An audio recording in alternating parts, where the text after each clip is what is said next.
Terus habis gitu stock split sekarang kan sahamnya hari ini Rp476 ya Pak. Jadi itu berarti kita udah naik 20 kali lipat ya.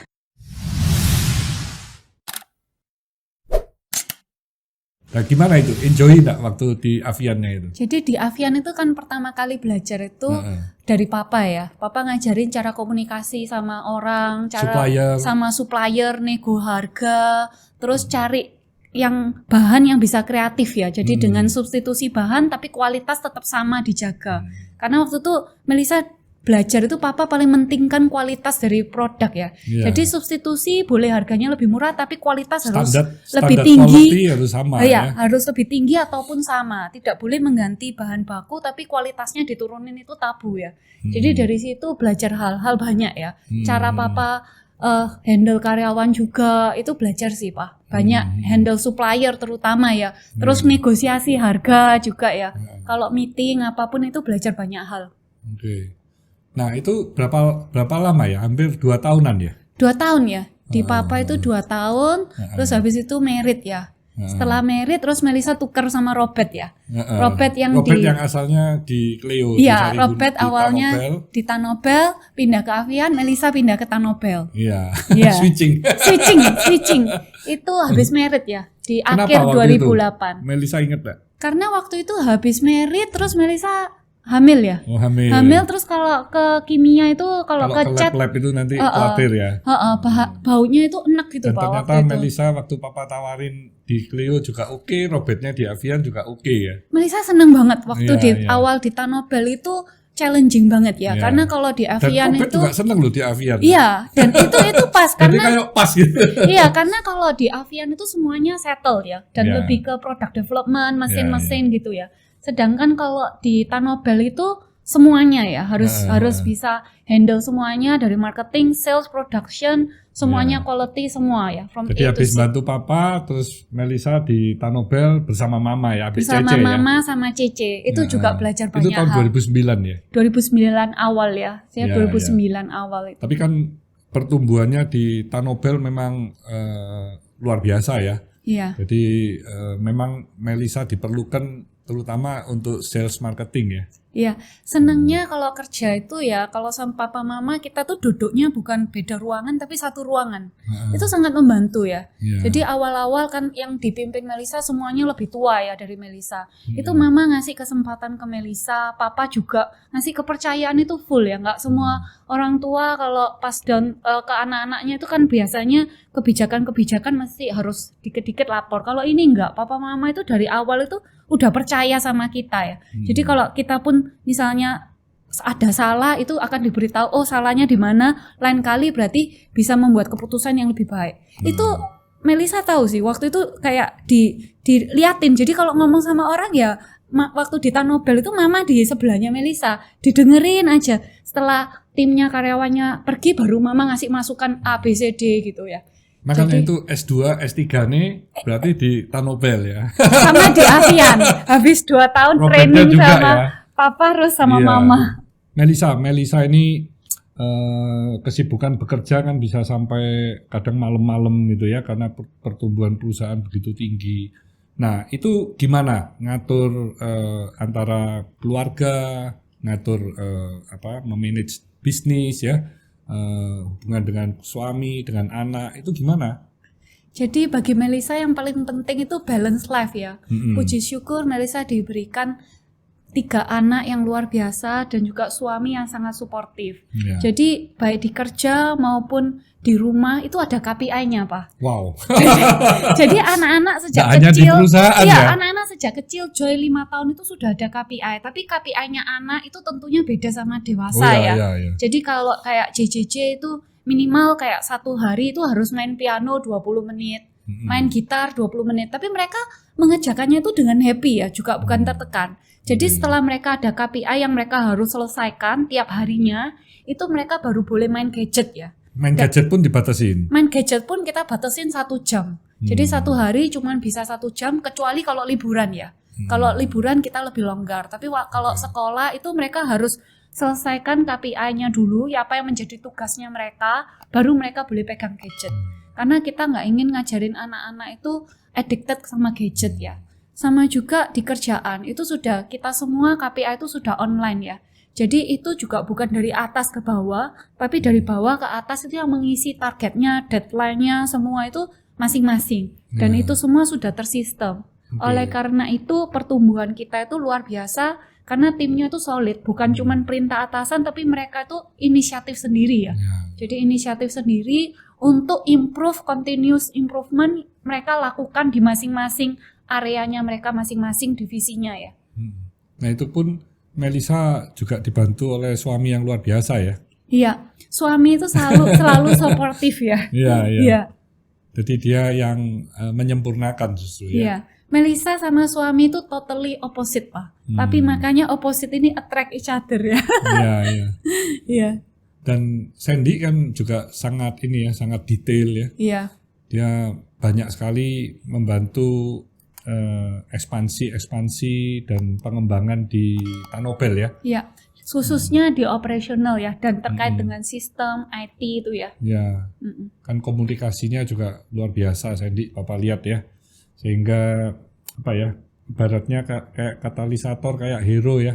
Jadi semuanya itu jadi optimal gitu. Iya. Bekerjanya lebih optimal. Makanya performance-nya Cleo kan jadi bagus. Iya, puji Tuhan. Dan yang paling penting untuk leader itu mengayomi ya. Jadi kita bukan hanya memerintah, tapi mereka itu juga respect ya. Jadi mereka tuh mengerjakannya itu dengan cinta. Jadi bukan karena terpaksa gitu ya. Iya. Melisa waktu gabung itu sudah profit atau masih rugi itu? Beruntungnya Mbak Hoki ini. Setelah gabung langsung untung ya. Sebelumnya kan 5 tahun Tanobel, Papa sama Mama sama Cece yang merintis dari 2003 kan minus terus berdarah-darah. Melisa masih sekolah ya waktu itu ya. Terus waktu Melisa di Avian pun ya masih berdarah-darah. Habis dari Avian pulang kerja, Papa bantu Mama, Melisa kadang ikut gitu ya.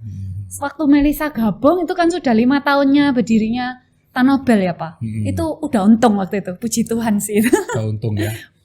Padahal memang perusahaan air minum atau AMDK ini bagi Papa adalah bisnis yang paling sulit.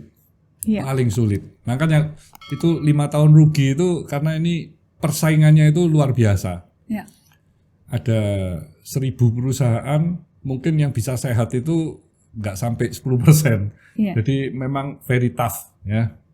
Mulai awal integrated pun Papa bingung-bingung. Karena dengan HPP, kita jual HPP pun orang lain bisa lebih murah. Karena yang lain nggak ngitung ya perusahaan lokal, nggak pernah ngitung, cuannya nggak kena ngitung. Pokok harga berapa di pasar dihantam. Sampai Papa ini bingung-bingung ini. Kok ada ya industri seperti ini kok ada gitu. Bingung kita. Investasinya sudah begitu besar tapi masih nggak ngerti-ngerti. Jadi wah itu pelajarannya memang mahal. Itu Melisa boleh nanya ya Pak ya? Itu apa yang membuat Papa dan Mama itu bertahan ya? 5 tahun itu kan bukan waktu yang singkat ya. Jadi Papa dan Mama ini memang challenging ya. Karena di Avian mulai dari karyawan 18, home industry, tapi kan terus bisa bertumbuh, berkembang. Jadi pada saat tahun 2003, Avian kan mungkin juga sudah masuk di 50 besar atau apa ya. Dan itu masih terus berlanjut. Jadi waktu melihat ada industri AMDK ini tertantang gitu. Kok ini market leadernya kok very kuat gini nih kan kita harusnya bisa lah untuk menyaingin gitu ya. Jadi tertantang terus kita mempersiapkan segala sesuatunya itu dengan baik. Mulai dari air minumnya kita mau berbeda, terus kemasannya juga kita pilih yang berbeda, brandnya juga berbeda, warnanya juga berbeda. Jadi semuanya sudah dipersiapkan dengan matang. Tapi ternyata nggak semudah itu. Tetap kan masih ngalami rugi-rugi. Tapi yang membuat tetap bersemangat dan tetap antusias, nggak mau menyerah karena pertumbuhannya itu bagus. Pertumbuhannya itu signifikan. Mulai dari omset sebulan 75 juta menjadi 1 miliar itu nggak sampai 1 tahun. Ya, dari 1 miliar ke 3 miliar juga cepat sekali. Jadi berlipat-lipat kan. Nah itu yang membuat Papa melihat, wah ini harusnya nggak lama kita akan bisa jauh lebih sehat. Dan ternyata benar kan ya, setelah Melisa gabung pun kan, wah pertumbuhannya luar biasa. Jadi kalau di awal-awal itu untuk kemasan, terutama kemasan galon ya, itu Papa dan juga dengan tim direksi, Mama itu memikirkan kemasan apa ya yang kita pakai yang tidak mengandung BPA, karena 90 lebih banyak kan galon-galon yang ada di Indonesia memakai polikarbonat. Jadi Papa waktu 2003-2000 itu sudah mempunyai pemikiran kita nggak mau pakai galon yang polikarbonat. Nah di situ tantangan. Kenapa? Karena nggak ada kan orang yang menyeplai galon yang non polikarbonat. Jadi akhirnya mencari mesin sendiri. Nah, mencari mesin itu pun harganya antara yang polikarbonat dengan waktu itu kami akhirnya memilih galon PET, mesinnya lebih mahal, bisa 2 kali lipat lebih mahal ya. Waktu itu Papa, Mama sama Melisa juga ya ke Jepang ya. Jadi, mahal banget. Terus dari sisi proses, kalau yang polikarbonat cuma 20 detik. Ini harus 120 detik baru keluar satu galon. Saya ngomong, waduh sudah mesin mahal, outputnya kecil. Costnya berarti 12 kali lebih mahal ya Pak? Dan terus galonnya sendiri tidak sekuat polikarbonat. Polikarbonat itu bisa kuat sekali itu, dibanting-banting juga nggak apa-apa ya. Kalau PET ini kan sebentar dipakai 20-an kali sudah harus diganti ya, di recycle ya. Mesti kita ganti yang baru. Kalau enggak kan sudah bentuknya nggak bagus. Tapi Papa tetap dengan Mama dan seluruh direksi akhirnya tetap memilih. Kenapa? Karena itu yang tidak mengandung BPA gitu. Ya, Pak, mungkin banyak sobat sukses di Indonesia ini belum tahu apa itu BPA ya. Jadi itu mungkin Melisa bisa apa itu BPA itu? Jadi sobat sukses, BPA itu kalau menurut BPOM itu adalah zat kimia yang berbahaya ya. Jadi secara jangka panjang kalau kita konsumsi bahan makanan atau minuman yang menggunakan biji plastik BPA atau bisphenol A itu tuh secara long term itu bisa merusak hormon maupun bisa menyebabkan kanker ya, karena bahan BPA ini karsinogenik. Jadi dari awal Cleo ini dirintis dari Papa maupun Mama itu selalu memikirkan ke konsumen ya, yang lebih sehat itu apa, sampai bahannya pun meskipun costnya 12 kali lebih mahal tetap dipilih yang terbaik untuk konsumen. Jadi semua packaging Cleo dari galon, cup, botol semuanya itu bisphenol A free ya. Karena untuk membuat polikarbonat itu salah satu bahannya itu adalah BPA, dan BPA itu akan migrin ke produk, mengkontaminasi produk kalau kena panas.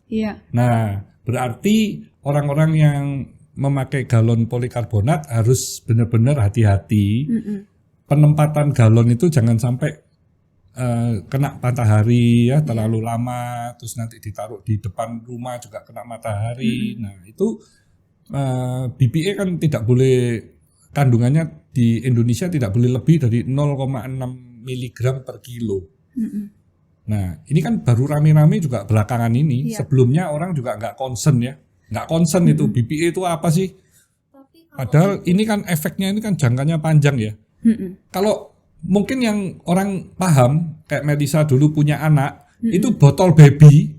Botol baby itu sebelumnya zamannya Papa dulu pakai polikarbonat karena kayak kaca kuat. Ya, dikasih air panas, dikasih apa kuat. Tapi sudah dilarang. Kalau botol baby nggak boleh. Akhirnya diganti dengan polipropilin PP. Botolnya agak butek.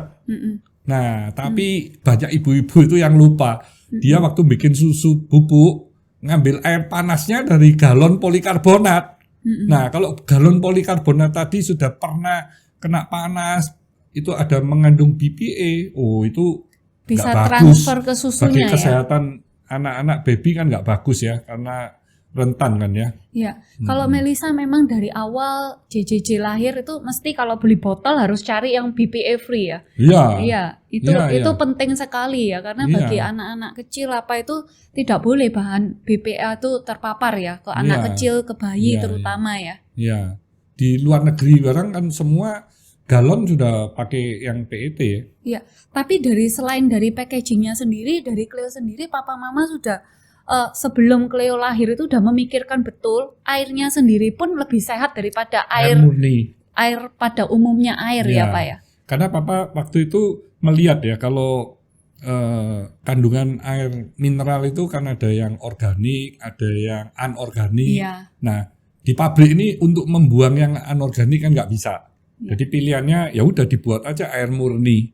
Karena mineral itu Papa percayanya sih bisa didapat dari buah-buahan, dari sayur-sayuran, dari makanan. Karena itu adalah mineral-mineral organik yang tubuh kita ini bisa ngelola. Jadi tidak mengendap di dalam kapiler-kapiler kita yang kecil yang dibawa oleh darah ya. 70% darah kan mengandung air. Iya. Jadi prosesnya itu kalau di Cleo itu pakai teknologi nanofilter ya. Jadi kalau orang lain itu 100 liter keluarnya 100 liter, kalau di Cleo karena prosesnya air murni 100 liter keluarnya 60 liter ya. Iya, tergantung dari kualitas airnya. Tapi memang tidak bisa 100%. Nah, itu cost-nya sangat mahal. Karena filternya itu 0,0001 micron. Itu tantangan juga waktu Papa pertama kali memutuskan mau buat air murni. Seluruh R&D di Tanobak, nggak mungkin Pak, ini mahal sekali. Biaya untuk produksinya mahal sekali. Papa kasih tantangan gini, loh mahal kalau kamu buat dikit. Saya mau buat huge, besar. Kita buat yang besar. Jadi pesan untuk member-member yang besar. Nah akhirnya ya memang secara biaya pasti jauh lebih mahal daripada cuman air di filter, kasih ozon, kasih UV gitu-gitu ya. Itu pun di Cleo juga dilakukan kan, tapi filternya itu tadi yang sangat mahal. Iya. Biasanya sih Pak, teman-teman kesaksian itu kalau udah minum Cleo susah berpindah ke lain hati itu. Karena lidahnya itu sudah terbiasa dengan yang murni, lebih sehat ya. Ya, ringan ya. Iya, lebih ringan kandungannya. Di awal-awal mungkin kerasa nggak enak, tapi setelah 1 minggu sudah nggak bisa minum yang lain biasanya. Kayak detox soalnya ya Pak ya. Iya. Lebih ringan. Dan istimewanya ditaruh di dashboard mobil, siang hari kena panas, tetap air Cleo itu dingin.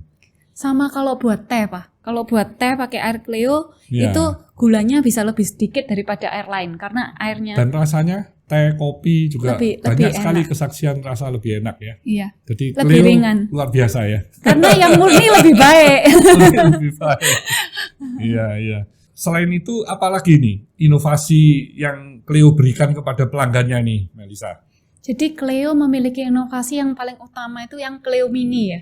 Jadi itu yang pertama botol teringan di dunia dan di Indonesia. Jadi kita yang menciptakan pertama kali botol kemasan 220 ml ini ya. Jadi itu sangat diterima masyarakat ya, karena kalau ibu-ibu masukin tas juga gampang ya. Untuk berbagi itu juga jauh lebih mudah, karena kalau minum cup kan sering nggak habis ya, nggak bisa dibawa pulang. Kalau botol yang kemasan kecil itu kan mudah dibawa pulang ya. Dan 100% itu bisa di-recycle ya. 100% semua kan? biji plastik kita bisa, kemasan kita bisa di-recycle ya. Kita juga ada botol yang eco green itu memakai 100% recycled materials ya. Juga ada Cleo Platin ini yang ramah lingkungan ya, untuk kafe-kafe yang premium yang bisa dipakai gitu ya. Terus berulang ya. Iya, bisa dipakai berulang. Kalau inovasi di dalam galonnya? Di dalam galonnya ini kita sejak 2012 ya. Jadi kita sudah 1 dekade itu kami memiliki paten handle ya. Jadi kita merupakan perusahaan air minum dalam kemasan yang pertama di Indonesia memakai handle. Jadi kalau galon handle ya wis pasti Cleo gitu. Itu apa nih slogannya itu ya? Iya. Galon handle pasti Cleo. Karena sudah 10 tahun memakai galon handle ya. Yang lain mungkin nanti ke depan bisa jadi follower, dan tapi kita yang pertama ya. Pertama itu dapat paten gitu ya. Dapat paten. Yang lain paling ngikut aja ya, Pak. Iya. Karena itu memang tantangannya besar sekali, resikonya ya, karena pertama kali handle itu kan banyak orang yang worry handle-nya itu lepas. Iya. Karena galonnya itu kan hampir 20 kilo itu. Iya, tapi semua yang diproduksikan Cleo ini kita selalu memikirkan yang inovatif ya. Jadi kebutuhan konsumen apa kita pikirkan. Karena kalau untuk wanita gitu kan bawa galonnya susah. Kalau pakai handle kan itu memudahkan ibu-ibu untuk nuang ke dispenser ya. Jadi untuk semua kemasan kita, baik itu semua kita memikirkan yang lebih baik untuk konsumen dan lebih sehat tentunya ya. Ya. Tutupnya juga kan ya? Tutupnya juga non-spill tutup ya. Non-spill ya. Iya, jadi itu lebih mudah juga waktu dituang ke dispenser ya.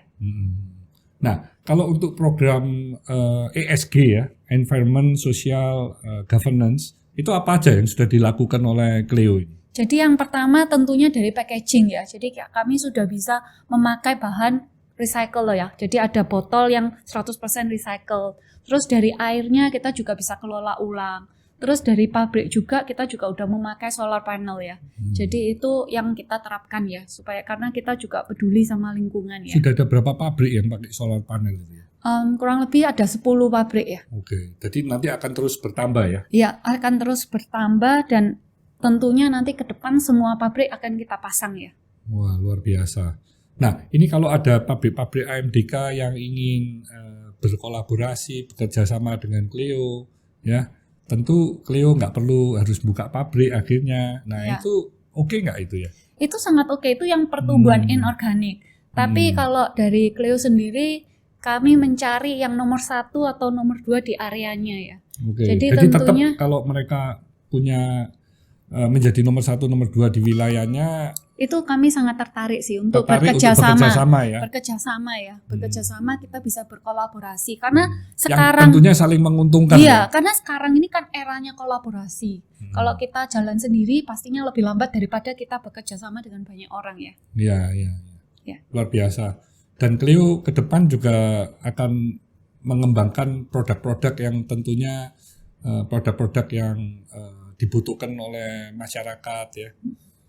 Ya, kami sekarang sudah R&D udah ada 3 produk ya yang akan diluncurkan. Tunggu tanggal mainnya. Ya, kalau saat ini kan ada selain Clio kan ada Super O2 ya. Ya. Ada VO8. Ya. Jadi Super O2 itu air ekstra oksigen ya. Jadi oksigen kandungannya 25 kali lebih banyak dibandingkan air biasa. Khususnya di pandemi ini kan orang lebih butuh oksigen. Jadi habis olahraga itu sangat disarankan minum Super O2 ya. Kalau VO itu air yang alkaline water. Jadi alkaline tapi juga oksigen. Jadi selain alkaline, pH-nya di atas 8, dia juga ada oksigennya. Kalau yang Super O2 itu ada yang galonan juga? Ada. Di Super O2 juga ada galon yang 15 liter ya. One way galon kami juga produksi ya. Tapi kan juga ada yang nanti 19 liter juga. Itu akan di-launching, tapi belum di-launching saat ini. Soon kan ya? Soon, coming soon. Ini udah dibocorin ini, sobat-sobat sukses ini. Ya, karena Super O2 ini kan air mineral, tapi taste-nya itu kan ringan ya? Iya, karena ada kandungan oksigennya ya. Ada kandungan oksigen juga ya? Ya, jadi kandungan oksigennya jauh lebih banyak dibanding air biasa ya. Kalau yang galon nanti kandungan oksigennya 5 kali lebih banyak dibanding air biasa. Oke. Yang VO kan juga sudah ada yang galon ya? Sudah ada, tapi yang VO itu galonnya khusus Jawa Timur dulu, Pak. Nanti akan launching juga yang 15 liter? Ya, kita akan launching untuk nasional ya. Oke. Melisa, kalau dari history Clio ini ke belakang itu gimana pertumbuhannya? Jadi waktu sebelum Melisa join di Tanobel, pabriknya itu udah ada 7 pabrik ya Pak. Saat ini Clio sudah ada 27 pabrik. Jadi nambah 20, beranak 20 ini pabriknya. Pertumbuhan kita 5 tahun ini dari 2017 sampai 2021 ya. Ini CAGR net profit kita tuh tumbuhnya 29%. Wow. Jadi itu gimana bisa diraih? Ya tentunya kita komitmen untuk bangun pabrik tiap tahunnya itu 3-5 pabrik. Jadi tahun ini kita akan bangun 3 pabrik baru, tahun depan akan bangun 5 pabrik baru, dan kita selain pabrik juga kita buka jaringan distribusi baru ya. Jadi sebelum pandemi itu kita tuh buka itu setiap tahun 25 jaringan distribusi baru tuh ngotot ya. Tapi kalau setelah pandemi kita buka itu 80 jaringan baru tuh enteng. Jadi targetnya kami tahun ini juga buka minimal 100 jaringan baru ya. Jadi jaringan distribusi ini penting karena air ini kan bulky. Cost of distribusinya tuh mahal. Jadi kita harus dekatkan diri ke konsumen ya. Oke. Ini Papa jelasin dulu ke Sobat Sukses ya. Ini Melisa semangat sekali ya. Terus ya. Jadi yang dimaksud dengan CAGR itu adalah Compound Annual Growth Rate ya. Jadi itu rata-rata pertumbuhan dari net profit selama 5 tahun itu 29%. Wah itu luar biasa Sobat Sukses, karena saya sering kan sharing ya, kalau rumus untuk investasi pakailah rumus 72 ya. 72 artinya kalau 72 dibagi 29 itu kira-kira 2,5 ya. Berarti setiap 2,5 tahun itu akan double ya. Jadi 2,5 dari 1, 2,5 jadi 2, 5 tahun jadi 4, 7,5 jadi 8, 10 jadi 16. 16 kali lipat dalam 10 tahun. Coba kalau you hitung dengan investasi di deposito yang mendapatkan 3%. 72 dibagi 3, 24 tahun. Jadi 24 tahun uang satu baru jadi 2. Jadi memang luar biasa kalau CAGR bisa dijaga sampai 29% ya. Nah ini untuk 5 tahun ke depan bisa juga CAGR-nya tetap konsisten dipertahankan. Kami optimis di Cleo ini karena timnya sudah solid ya. Jadi optimis sekali tiap tahun pasti tumbuh double digit. Wow, luar biasa ya. Dan itu juga sudah dibuktikan ya waktu Cleo ini menjadi perusahaan terbuka ya. IPO ya. Ya, di itu 2017 ya. Mei ya. Mei 2017. Harga IPO-nya berapa itu? Rp115 Rp115. Terus habis itu terus 1 tahun kemudian stock split ya. Di 2018 kita stock split 1:5. Jadi waktu itu sahamnya sudah 1.200. Iya. Terus habis gitu stock split sekarang kan sahamnya hari ini Rp476 ya Pak. Jadi itu berarti kita udah naik 20 kali lipat ya. Iya. Nah ini Sobat Sukses, tadi yang dimaksud dengan stock split tahun 2018 itu harga saham dari 115 naik dari 1.200, itu 1 lembar kita split menjadi 5 lembar. Jadi pemilik 1 lembar tadi yang 1.200 memiliki 5 lembar saham, tapi nominalnya jadi 240. Karena 1.200 bagi 5 kan. Jadi 240 sekarang sudah 470 ya. Ya, 476. Berarti 407 ini kalau dibandingkan dengan awal IPO yang sebelum stock split itu ada kenaikan 20 kali lipat. 20 kali lipat. Luar biasa. Jadi lebih baik invest saham Cleo ya daripada deposito. Yes, kalau bisa bertumbuh konsisten memang. Pasti, itu perusahaannya ya. Kan ya suruh Melisa aja yang kerja. Yang lainnya bisa jadi Melisa investor. dan tim ya. Iya, yang lain jadi investor aja. Dan dividen juga dalam 2 tahun ini mulai bagi ya. Konsisten. Tahun ini Ya. kita bagi 2 kali ya. Ya, tapi memang baginya dengan pertumbuhan yang begitu tinggi itu pasti juga harus pintar-pintar mengalokasi dana dan cash flow-nya ya. Ya. Tapi hutang kita, debt equity ratio kita itu di bawah 0,5 ya. Oh, jadi tetap dijaga sehat Dijaga ya. Jadi sehat. bukan hutangnya terus diperbesar. Iya. Ya. Makanya yang diharapkan dari para investor itu sesungguhnya bukan hanya dividen, tetapi adalah capital gain ya. Capital gain itu terjadi kalau tadi omsetnya tadi terus naik. Karena kalau omset terus naik, ya labanya pasti ikut naik. Kalau laba ikut naik, ya tentunya yang lainnya mengikuti termasuk harga saham ya. Ya. Jadi it is good ya, mesti dijaga secara konsisten karena Papa mulai meng-IPO-kan perusahaan juga pertama kali itu Cleo yang di-IPO-kan. Dan habis itu yang lainnya ikut semua karena Papa ini memang berpendapat sebaiknya kalau perusahaan sudah cukup besar dan layak untuk dijadikan perusahaan publik, jadikan perusahaan publik supaya lebih transparan kan dan bisa berbagi kepada karyawan, berbagi kepada seluruh jaringan distribusi, SO, juga kepada seluruh konsumen sehingga semuanya kan bisa lebih loyal, lebih mencintai kita punya produk-produk ya, dan perusahaan juga bisa terus bertumbuh tanpa ada permasalahan dari sisi financial karena semakin mendapat kepercayaan kita juga bisa mengakuisisi bahkan perusahaan yang jauh lebih besar dari kita nantinya. Nah itu akhirnya dari skala nasional bisa menjadi perusahaan global ya. Ya. Itu indahnya berbagi itu. Ya, jadi kita akan mendapatkan impact yang luar biasa juga. Ya. Nah ini pada kesempatan ini Melisa mungkin bisa sampaikan pesan-pesan kepada sobat sukses ya. Kan kita bagaimana supaya bisa hidupnya itu bahagia, bisa hidup sehat dan sukses gitu ya. Sobat sukses, untuk hidup lebih sehat, lebih murni, tentunya minum air Cleo. Kemudian kalau mau lebih sukses lagi, tentunya invest saham Cleo. Thank you. Jadi ini darahnya ini sudah Cleo ini Melisa ya. Jadi sobat sukses, itulah perbincangan saya dengan Melisa yang sangat seru ya. Jadi semoga sobat sukses bisa mendapat intisari dari pengalaman-pengalaman yang telah dijalanin oleh Melisa ya. Stay humble, stay positive, stay on fire.